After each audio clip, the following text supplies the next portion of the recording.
So, welcome back, everybody. Hope you've had a good summer and that we're all raring to go. I often find that sort of this part of the year, I know for a lot of financial advisors, as we lead up to the end of the tax year, is always pretty busy. But in my experience, this bit from September up to the end of the year just seems to rock for all sorts of different reasons. Hope you've been having a look in the book writing group. We've got some interesting stuff in there that we put in there. If you're still short on ideas, there's a guide on how to come up with ideas, what you want to write as well. There's also the idea of writing a mini book as well. I'm seeing quite a lot online at the moment about the idea of literally writing something that's really short, just a few pages that really focuses on a specific topic or an area of expertise or a niche that you want to follow. And yes, you can dress it up nicely and still have it out on Amazon, wherever else that you want to put it as well. So there's some ideas for doing that as well. You might also see a little video of Pete Matthew secretly signing copies of his book in Waterstones and then putting them on the shelf so that when someone goes to buy a copy, they find they've actually got a signed copy, which is quite a nice little touch as well. Don't know what Waterstones think about him doing that, but quite a nice little touch. And also, which is a nice little segue into what we're doing today, you'll see a video of the financial journalist Robin Powell talking about Manning and Company, which is our guest today, Mike LeGassick's firm. So really excited to introduce Mike. I've known Mike for quite a few years. We've done some work together in the past down in your business. So really nice to welcome you, Mike. Thanks very much for giving us your time. I know you're really busy. So what we're going to do today is just have a little chat about how you got into book writing and where you take it from there, a few of the issues that you might have faced along the way, and some of the doors that it is perhaps opening for you. So first of all, warm welcome to you, Mike. Thanks for joining us. Tell us a little about yourself, what you do, and how you're the person we're talking to today. All right, good to see you, Phil. Good to meet everyone today. Thanks for joining. Hopefully you'll get something out of it.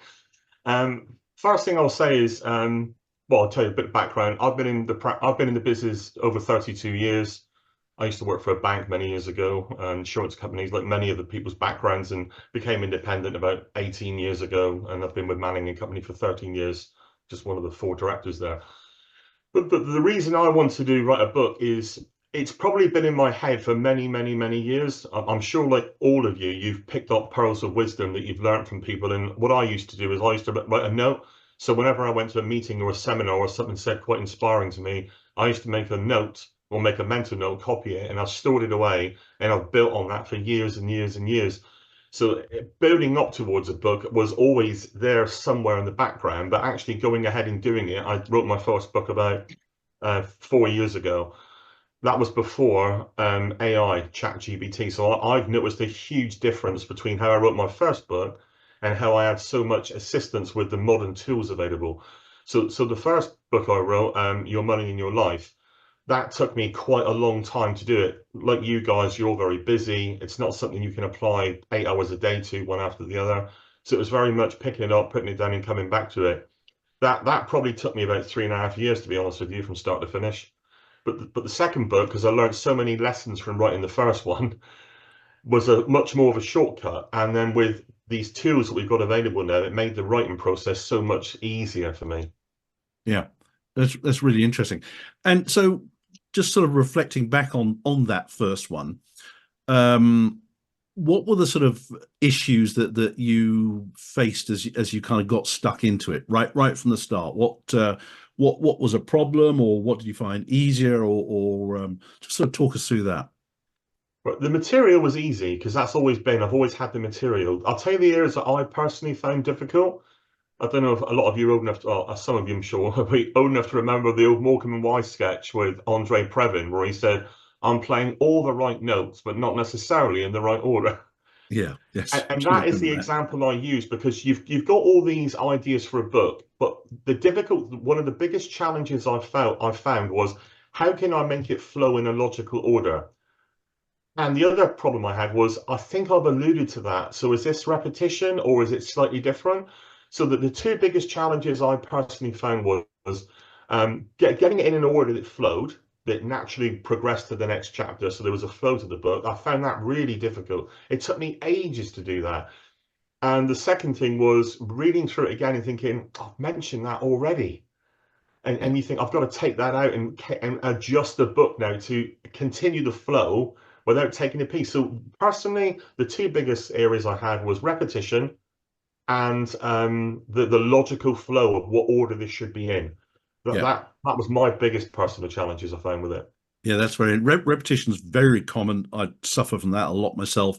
You write a page and then you keep going, and maybe you're on a roll. And then when you go back over it, you realize literally, I literally just said that a few lines earlier. So I guess that can come down to the editing process. Did you have in the early days? Did you have any specific process that you followed, or did you just sit down and type? Was there a process that you followed? Yeah, a process that I perhaps could have done better. And what that was segmenting, compartmentalizing sections. So that helped me. I learned to help to avoid the repetition was I put together segments, and then it was easier for me to analyze and interrogate those sections to see, have I already touched on that material before? So my suggestion would be, if you've got an idea for a book, give it broad, give broad titles to certain areas, and then it's easier to zoom in on those areas and think, I've already done on that. If you keep it in one manuscript, before ChatGPT and searchable tools that we've got now, which can help, it was taking me forever to read. Where did I put that? Where was that? So Yeah. just small little groups of text helped break that down and was easier to get back to. Yeah, that's it. That's interesting. Did you use any sort of tool to help you? I know some people are very visual, and some people much more analytical. Did you use any tools like, for example, some people put out like a whiteboard up, and each chapter will have its own, say, a sticky note or something like that. So you can actually put it, so you can visualize it on a wall, so you can figure out where you need to be diving in and out. I think it's a really good idea. I didn't use that. The method I used was the method I just basically said, which was, I guess, a sticky notes of sorts, where I've got a widescreen PC, a Yeah, big widescreen, a Samsung thing, so I can get stuff splattered all over the screen. And then all I did was I took the time to make sure that if I had 10 Word documents, I have a folder called my book. And then within that, I may have had 10 or 12 Word documents segmenting the sections down. So it was post-it notes of a sort, but yeah. not on an actual whiteboard.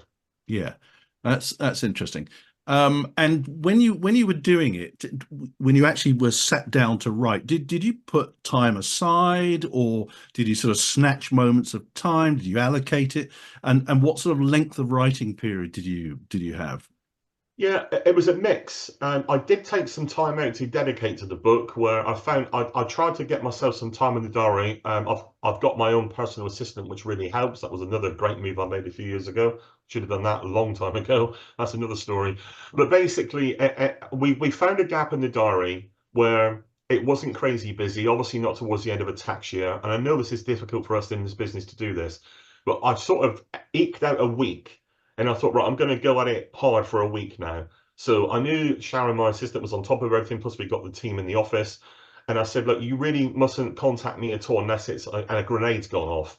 Yeah, Just do not contact me. Keep on top of it yourself, please. I really need to focus on this. And then I just disciplined myself to get in my office, shut the door, copious amounts of teas and coffees, and then I really tried to strategize and really get the meat on the bone. I thought if I can get most of this now into a working document, which is loosely there, something excuse down. me, then I've just got to work on the nuances and the specifics. But yes, so I did. I did take a block of time out, but if I'm being honest with you, very understanding wife.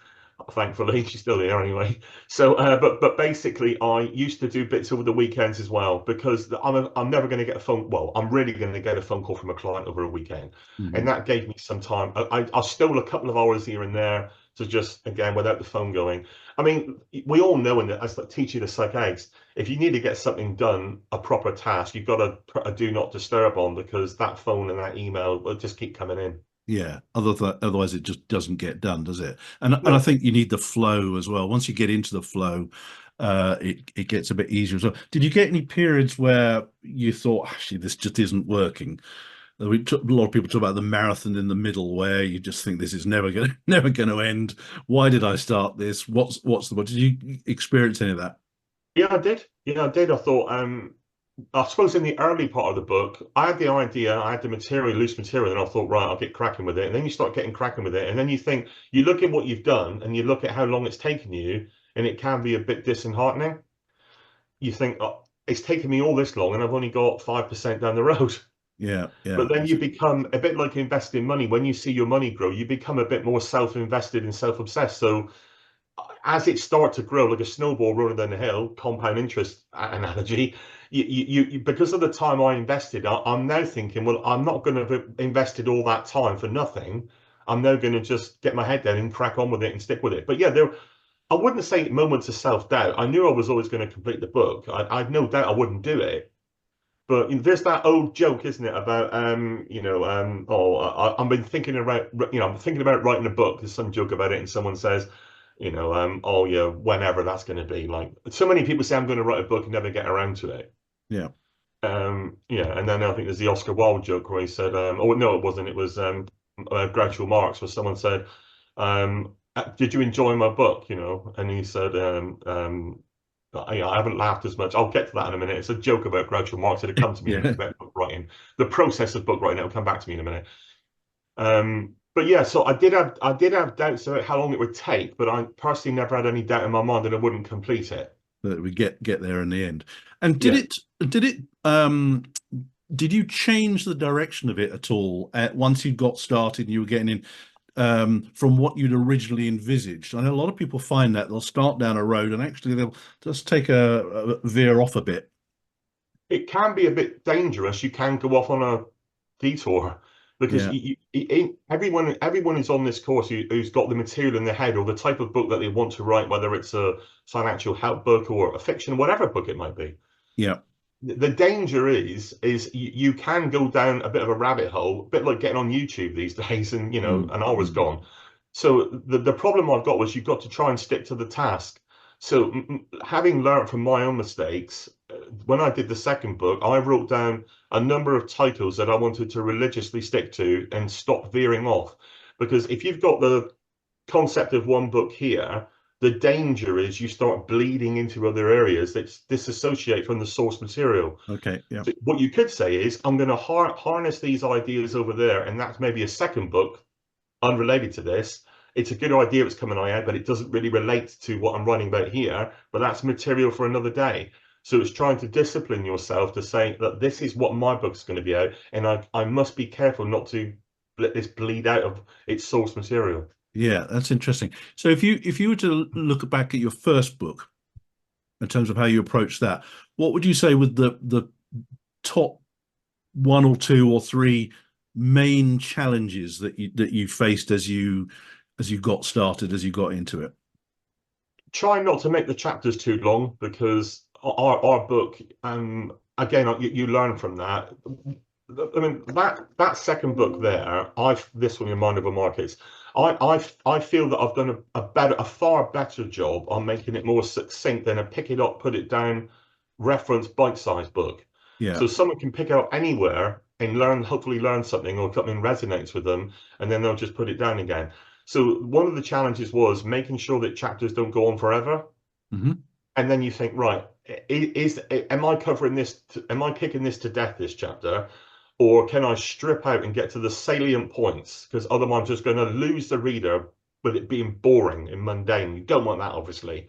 Yeah. So yeah, that was one of the challenges was making the chapters more concise.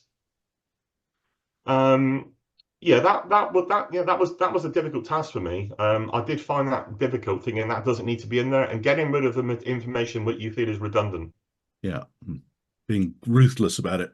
Yeah, you have to be. You really have to be. That's interesting. So that was your first book. Then you moved on to the second. What first of all, what prompted you to do the second, just out of interest? It largely came from requests. So I had a number of people and some clients that read my first book, and they said that we really like the investing side and the analogies and the stories you tell to explain concepts in an easy to understand way, which makes sense.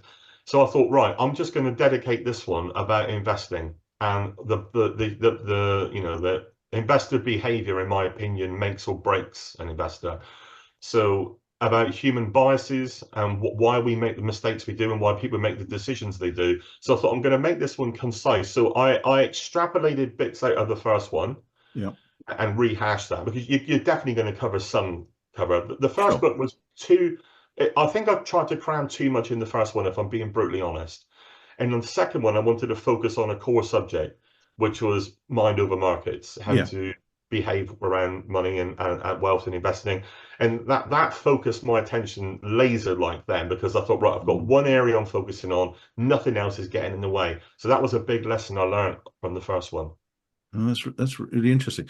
So when it came then to the second one, we got some new technology that had turned up. How did your approach to putting the second one together change? Oh, it was huge. It was such a help. It was incredible.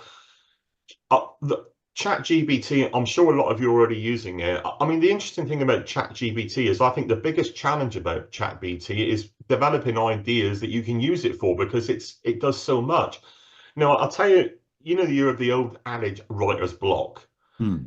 It's not, I can understand if you're writing fiction, you'd get writer's block, perhaps more than a factual book because the facts are the facts. If you're trying to write a fictional story, you've got to be extremely creative. But what I found written the second book was it flowed a lot easier. And when I'd have an idea in my head, I had what I wanted to say, and I wrote it 4 or 5 times, and it just didn't flow. Yeah. Right, and it was so frustrating. I knew exactly what I wanted to say, and I thought it's not quite right. So I went into ChatGPT, I'd upload a paragraph or two, and I would say, polish this. Yeah. Or I'd prompt in, I'm trying to get this point across. I'd type in my text and it would come up with some great options. And I think that's exactly what I'm trying to say. Yeah.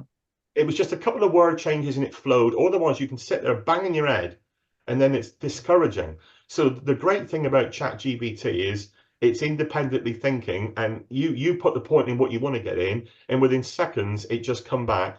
And all I would always write in, because ChatGPT is American, I would always say, write it using UK English spelling and grammar. It Yeah. saves you a job on getting rid of Z's for S's and stuff like that. Small point, but it's worth noting.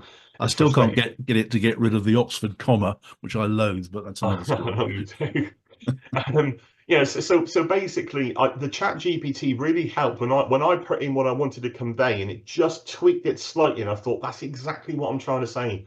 And as much as it helped, it was a little frustrating as well that I couldn't get it out of my head myself. Right. That's So I interesting. don't think you should be too precious about it. It's a tool, and I think you ought to use it because it might save you a lot of time.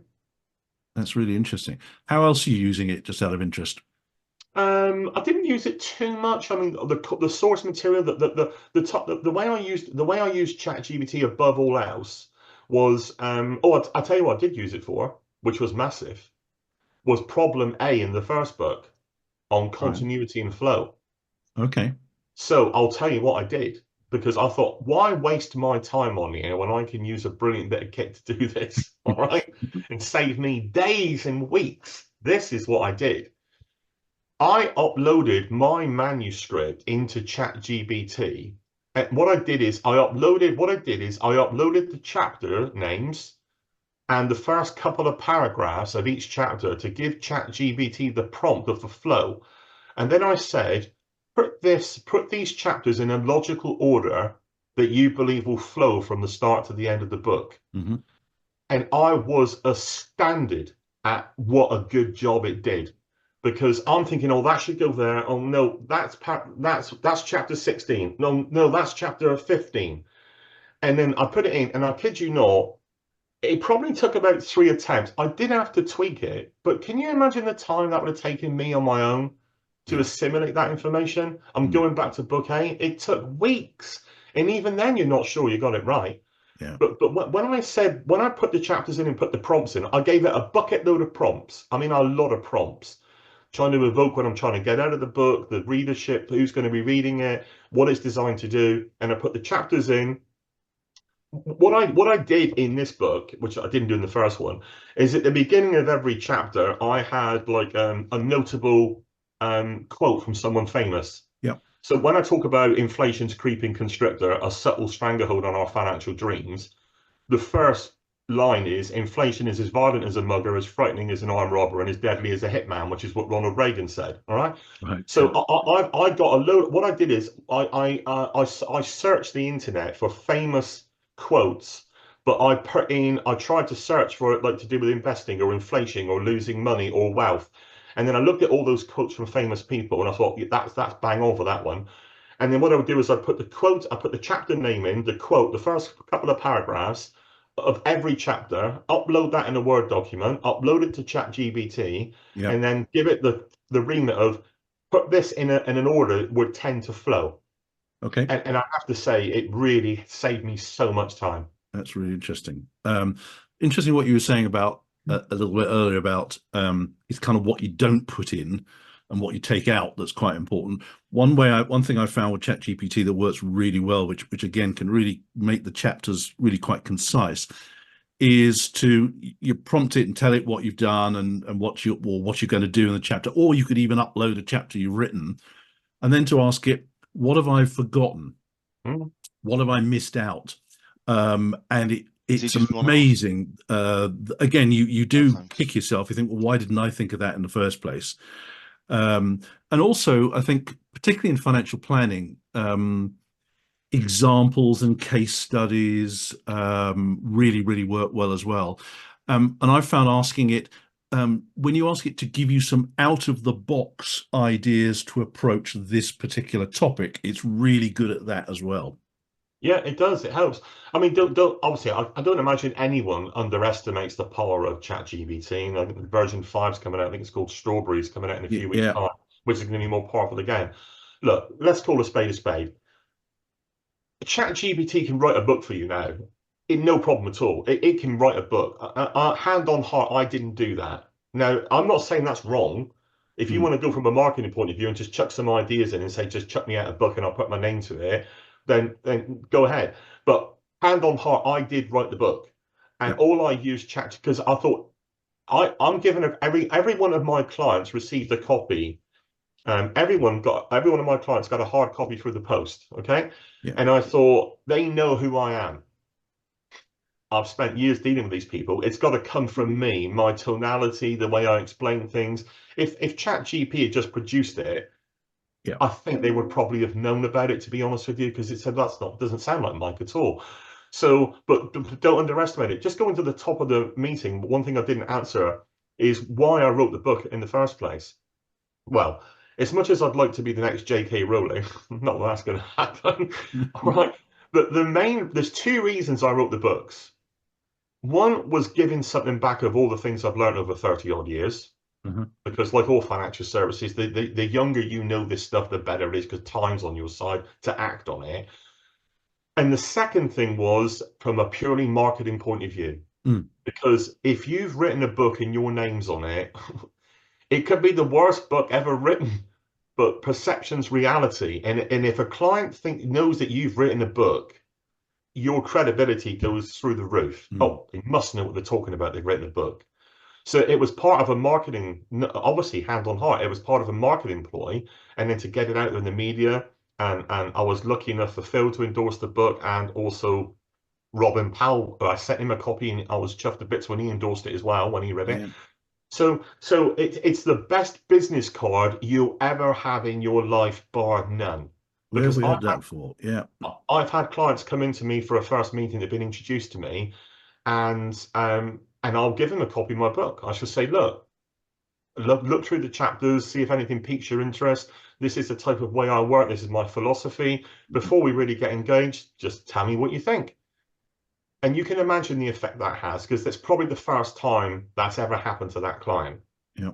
So it gives you a tremendous platform of trustworthiness and credibility. That's what I've learned. And the doors it's opened on social media is astonishing. Let's go into some of that as well. Let's start with the podcast, which is a new thing. Tell us how the podcast came about. Again, something I've been meaning to do for ages, and I started doing my own bit of homework on a podcast. What I used to do, I've for the last sort of 5 years, I've written via MailChimp a newsletter to all my clients every month. Personally, I never talk about the markets or anything because it's navel gazing and second guesses, and it's boring, and I don't know any more than anyone else. But it's always been about behavior and keeping people's heads on straight. I refer to it as my regular shot of sanity serum, Yeah. vitamin C, right? So, and I've been doing that for about 5 years. It's a soft touch contact with the client. I'm always here. I'm always here. But then I thought to myself, okay, we got this neurodiversity thing going on now, which is quite big. So just writing something and someone having to read it, a lot of people would just not engage with it. So I'm Yeah. trying to cover all different types of media. So visual, auditory, and the written word as well as video. So I've started doing video blogs to my clients now via MailChimp. Right. So because I think it's more engaging, and the feedback I've had has been pretty positive. And then I've just started to do a radio podcast called Mind Over Markets. Um, it's on Radio X, which is EXE, and I've just done the second one. It's on Apple and it's on Spotify. And I know the owner of a local radio station is a client of mine, which obviously helps. All right. Um, I don't do it for free. I pay, obviously. He's running a radio station. But I had a chat with him, and he said, I think it would be a good idea if you did a regular monthly radio podcast. And I thought, I quite like the sound of that. So I started doing it 2 months ago. So I basically had a chat with him about what we wanted to discuss. They go on for about half an hour, 30 minutes. And I did my first one last month, and he gave me figures yesterday, and it's had nearly 1,500 downloads or listens, which blew my mind. I was astonished, Mm. which encourages me to keep doing it. But it's just another form of media. But the good thing is I've got an unlimited source of material by concentrating on one section of the book, because he will always say, what are we going to talk about next month, next time? What are we going to talk about next time?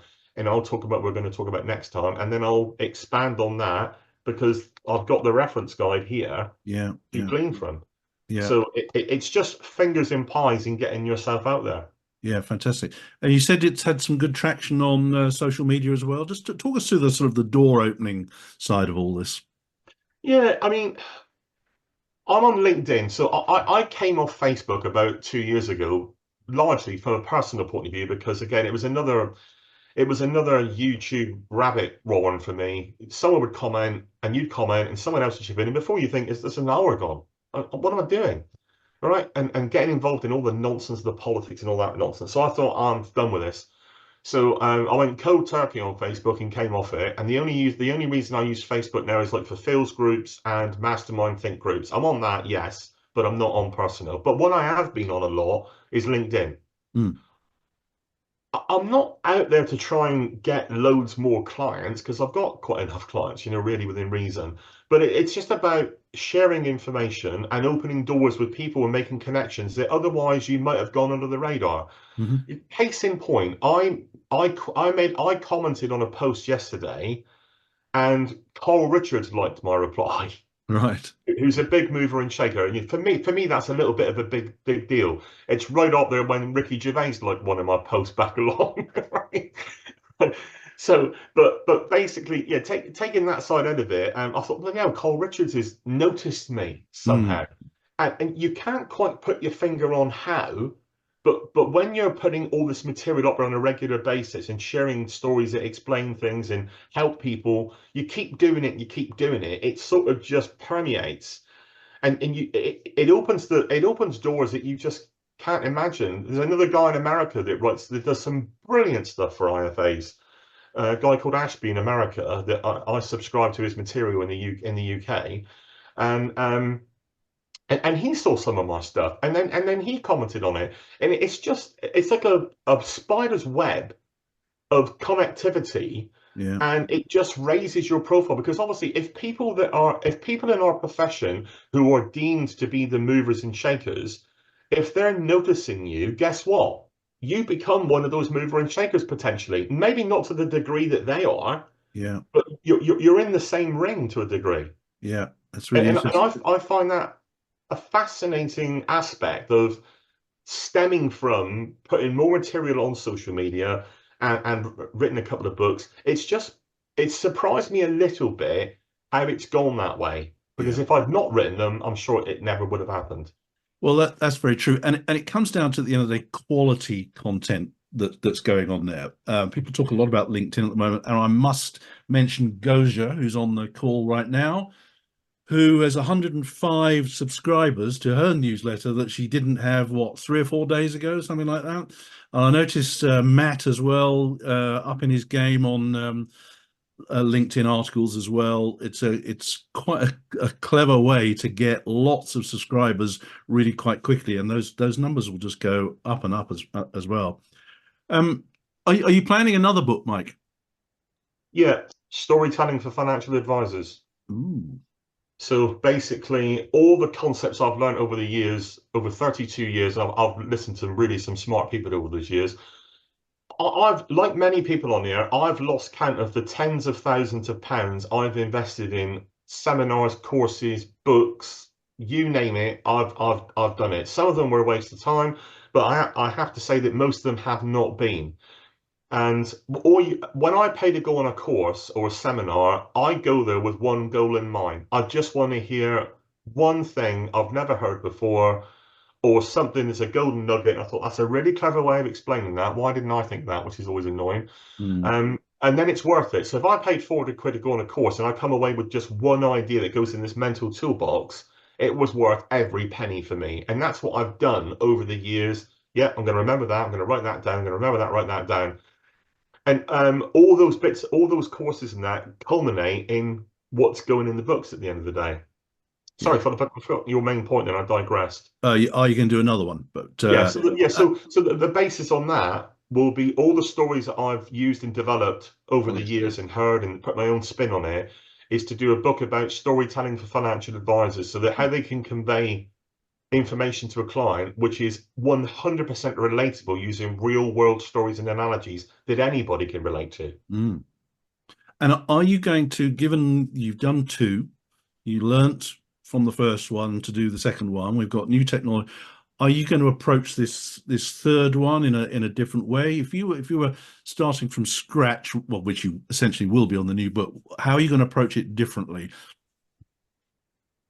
I'll use a lot of the same methodology as I did the last time. The advantage is there's more tools to me. I'll come on to the marketing side. I must Hmm. touch on the marketing side in a minute because I've got some things Yeah. that I think are worth mentioning on that. Um, I think it'll be very similar. I don't imagine I'm going to do too much different from a writing perspective on the third one than I did on this one here. Obviously, this one is going to be for financial advisors, not really for clients. It's for financial advisors and a profession book.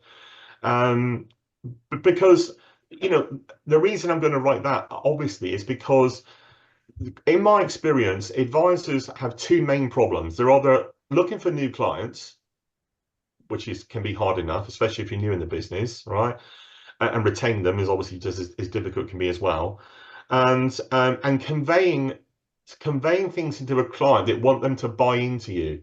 If Hmm. you know when you explain something to a client that they're engaged and they think that I get it, I get it. I never understood that, but now I understand it. The way you've explained it, anyone could understand it. That's why I'm gonna those are the reasons why I'm writing that book, is to share what I've learned of some great people over the years and what I've developed over the years.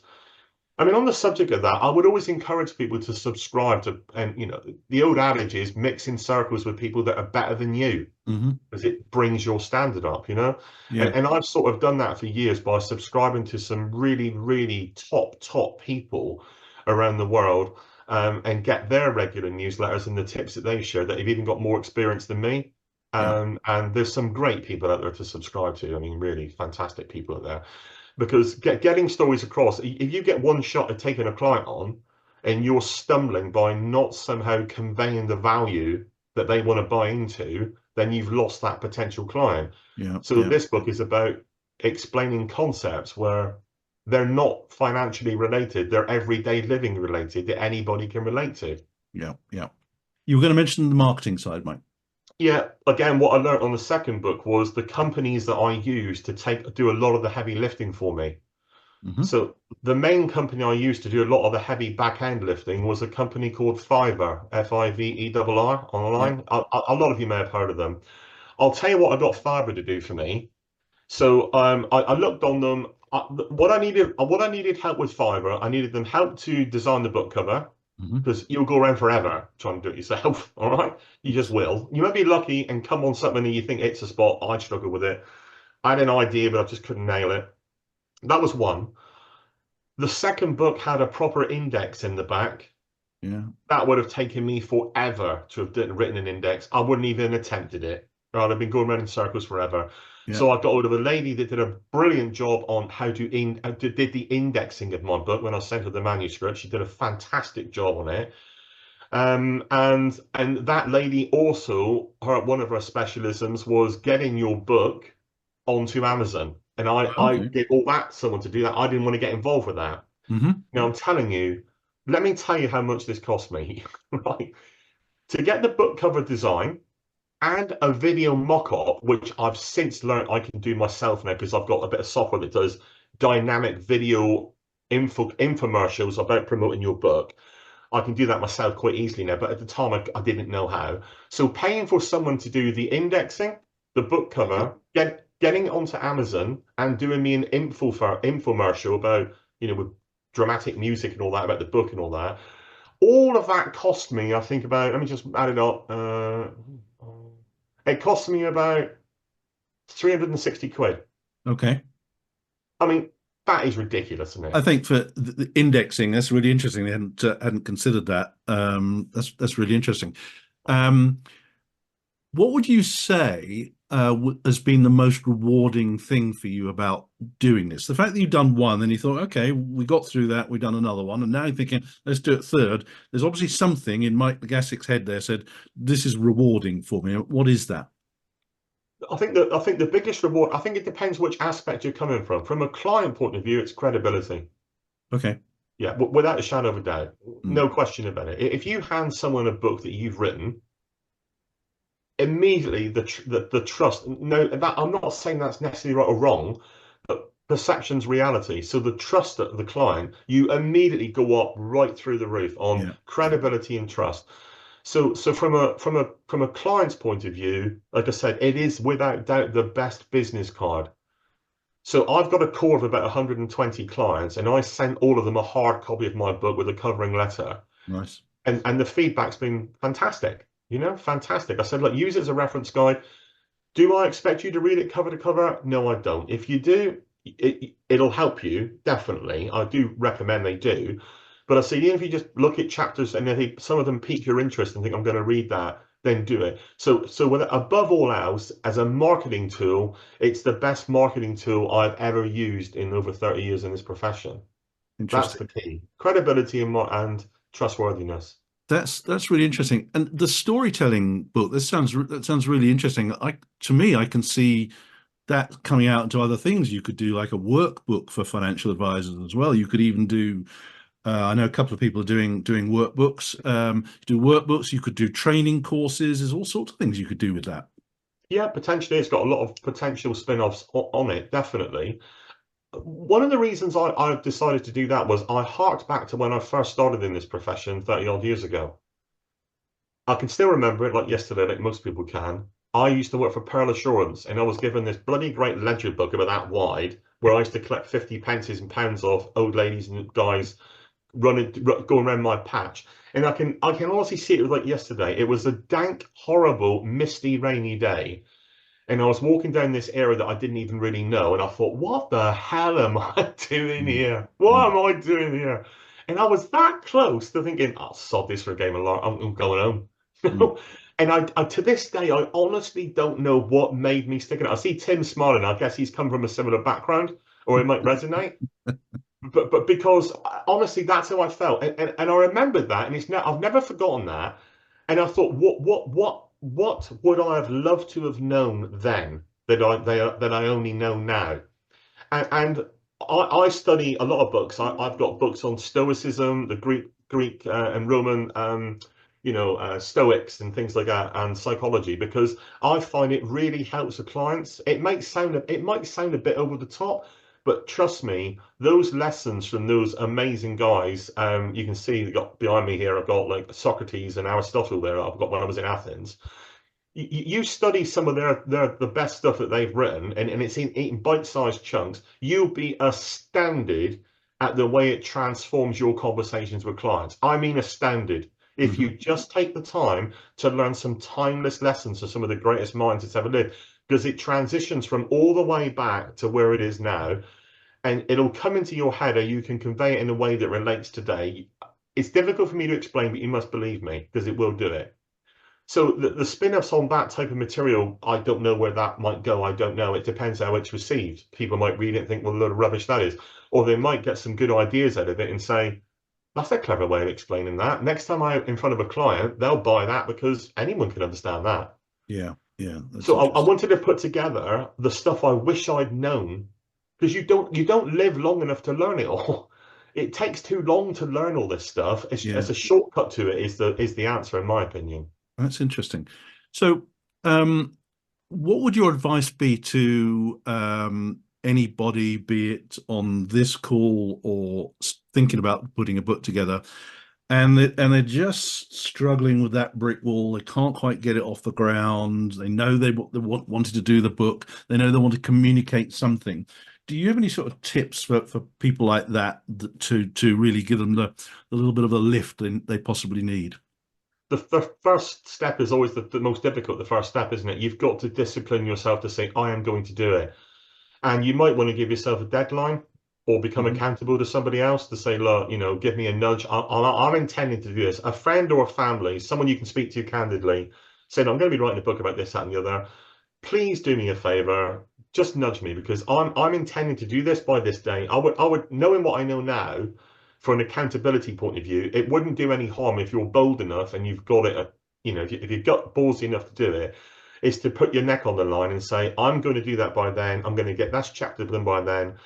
And then what I did, I got my book proofread by a client of mine who is incredibly analytical, Okay. and has got a real eye for detail. He's just Yeah. got that type of mind. He really has. And when I gave it to him, he made about 15 points. All of them, I might add, were absolutely relevant, Right. because he's seen it from not my eyes, but from a client's eyes. Yeah. And he questioned a few things, and I thought, yeah, I can improve that. I understand what you're saying. If I'm in your shoes, that probably doesn't quite convey the way it should be. Okay. So before I went to publish it, I ran it back by him, and he made 15 fantastic points. So I would suggest, if you're going to write a book about our profession and what we do, give it to a family or friend or someone you trust and respect, and say, look, would you mind reading it? Obviously. And if they go no, that's fine, and say, look, just critique it. Come back with anything that you think doesn't quite hit the spot, or anything you find that's confusing, that's not been explained in a way, because I might think it makes sense. Yeah. You might think I'm not quite getting that. And it may only be, excuse me, tweaking the odd little bit, and they go, right. Because when I did explain it to him, he said, I get it. I just had to tweak a few things. Yeah. Yeah.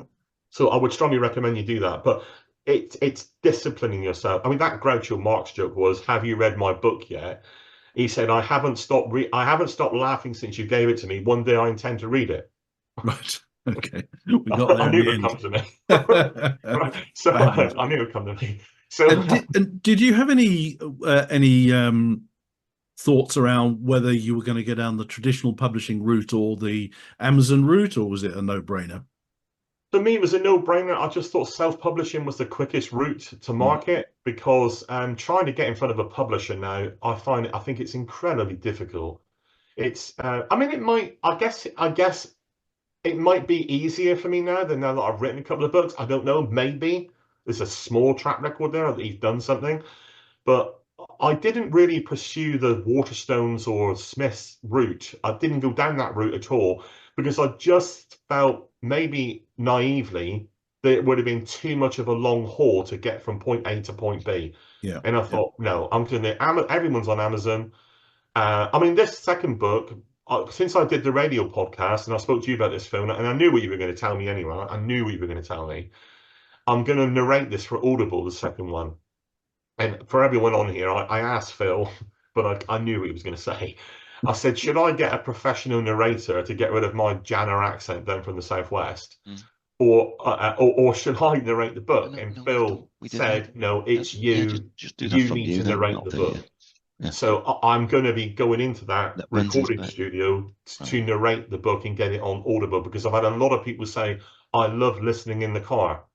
And I do a lot of that. I should have known better because I listen all the time to books in the car. Yeah, So the next step for me would to do the second one. I'm going to do an Audible version of it. fantastic. We'll look forward to that. That'll be great. Um, this has been great, and I think our time is almost up. Just before we go, has anybody got any questions for Mike that they would like to ask before we let him go? I'm sure he'd be more than happy to help outside of this call. But if there's anybody, put your hand up, and we can take it from there. Let's see, nobody straight away. That's All I fine. would add is if anyone does want to speak to me, feel free to share my details and I'll be happy to talk to people privately. Honestly, it's not a problem. If I can help in any way, I'm happy to do it. Fantastic. Thank you. Gretchen, you've got a question. Yeah, I've got a question. It's probably for both of you. I don't know who'd be best to answer it, but there's no denying that Chat GPT can give us like some speed when it comes to chapter order, writing the kind of chapter, even giving you the titles for chapters that you might need, and kind of like getting organized. But there is an awful lot of stuff around about us being very aware of like how much we use it when it comes to like its plagiarism, where it's gaining the information from, and stuff like that. So bearing in mind, like my book is going to be more of like a workbook that Phil and I have talked about. I have used it to try and build like a kind of quiz that people would do like at the start of this about financial literacy. I guess I'm finding it a fantastic tool, but I'm a little bit nervous about that kind of like, I mean, I am editing everything. I'm making it hopefully sound a lot how I would write it. I'm not just like cutting and pasting things, but Sure. just wanted your view on that. Mike, you go first. Yeah. So going back to what I said, Gretchen, I understand where you're coming from because I've been down that road. I'll reiterate what I said. I used ChatGPT when I had the idea in my head, the story I wanted to convey, and yet when I typed it out, it just didn't flow as I would have liked it in my head. So when I hit a block and I said, I just can't get that to sound exactly the way I want it to sound, I literally did put it into ChatGPT, gave it a load of prompts. So I would say, like, I'm trying to convey this point because of, and this is the audience I'm reaching. Put yourself in that position. Like Phil, what am I missing here? How am I not quite conveying it succinctly? And that's where I found it really helpful because it literally just tweaked it a little bit and suddenly it flowed.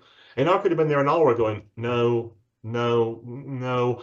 And yeah, it didn't always get it right first time. I would say try again, soften it, or add another prompt to it.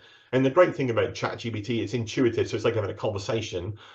So that's how I used it. I didn't use it to generate source material because that wouldn't have sat comfortably with me. I had the source material in my head, but every now and again I got stuck and thought, I just can't get it right. And that's where ChatGPT helped me. But I'll take your point on plagiarism and that. I mean, obviously with ChatGPT, it's getting its information from somewhere, it's learning, and it's not really generating it, it's not sentient, is it? It's not thinking itself without it's coming from source material. It's kind of But yeah, but I didn't ask for source material. I asked it to tweak. So I thought, that's it, it flows, done. That's where I found it really helpful to save me time. That's really interesting. I rather think there was probably more plagiarism before AI came along. You could go onto Google and say, find XYZ. Well, we know this used to happen. And people literally directly copy and paste.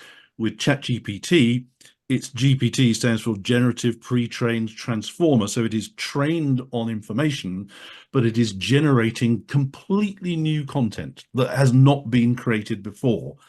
So yeah, if you it's like anything. Yeah, use quotes, but always say who did them. And like Mike, I use GPT for organization more than anything else. I'm like bristling with ideas left, right, and center, and this tool helps me just organize stuff and get things focused and gets things in the right order, more than anything else. But the premium GPT now is now searching the internet as well, so you can search in real time. So again, it will be picking up information from places, but it is turning into something new that you've asked it to do. And to be honest, look, you're right. You would have been doing that before. You would have, gone and researching, God, even if you're doing like a PhD, you're researching stuff, aren't you, to like deliver something that then's reframed in your language and stuff like that.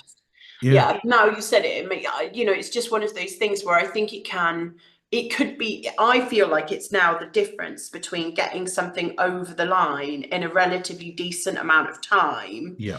Then Mike's first book, which took him like he said, took 3 years to write. Like we're all going to be hopefully a little bit faster than that. And I think it is a tool that, definitely, as you say, can help organize and do all those things. But I just wanted, it's really good to hear like your view about how we should be using it. You can't reinvent the wheel, can you? This stuff's out there.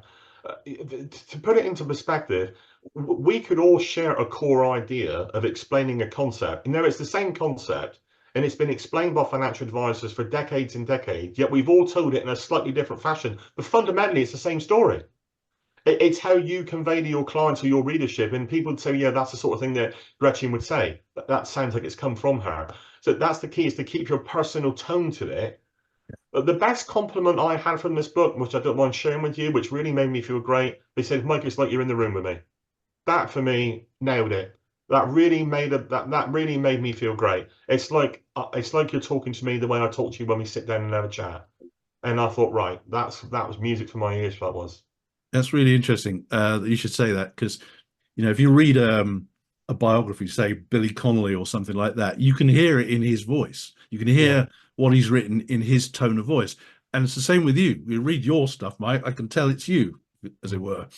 But I think one final thing on GPT, I think yesterday afternoon I spent a long time trying to come up with some names for something, and we boiled it down together. We're working together down to three things I wanted. But even the final thing that I chose to go with, I still changed it because it didn't quite hit the mark for what I was looking at. And it's the same, if whatever you create in ChatGPT, you still have to make it your own. And we talked about this a long time ago. Dan Priestley talks about this, AI bakes the cake, and then we finish it and finesse it and ice it and polish it and so on and so forth.